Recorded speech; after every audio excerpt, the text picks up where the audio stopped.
want to dedicate to your mother, tell everything. A very good morning, everyone. I'm Shania Saha. So once upon a time, there was a girl of 8 years of age. Like any other child, she had been completely obsessed with and dependent on her mother. Such was the girl's love and dependence that she called out to her mother with every breath she took. The mother-daughter duo shared mutual feelings on this regard, and this is their story that I'm about to narrate today. This family was leading a happy and healthy life until November 2009, when the girl's mother got diagnosed with stones in her gallbladder.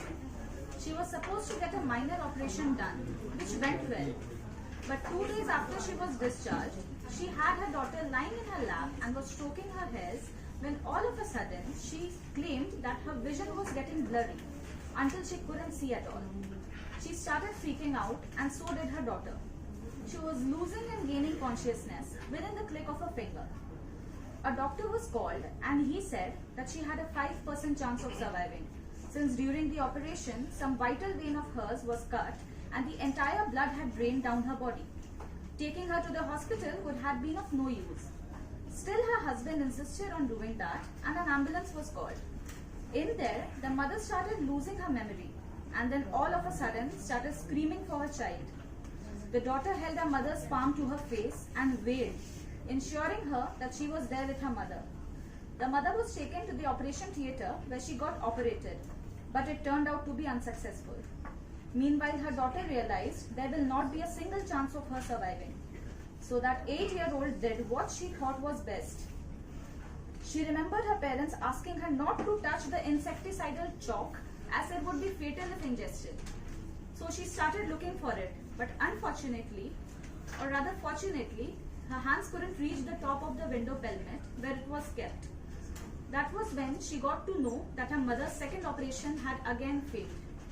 She couldn't think of her life without her mother. When she visited her mother, she was in the ICU, lying like a corpse, supported by tubes and machines. Her mother, in this way, had to stay in the hospital for 1 full year until the last operation took place. Turned out that the mother had begged the doctor to save her so that she can live for her daughter. She knew her daughter would not survive in her mother's absence. And yes, the mother survived. The last operation was a success. By that point of time, the entire hospital knew about the mother's bravery to live through it all just for the sake of her daughter.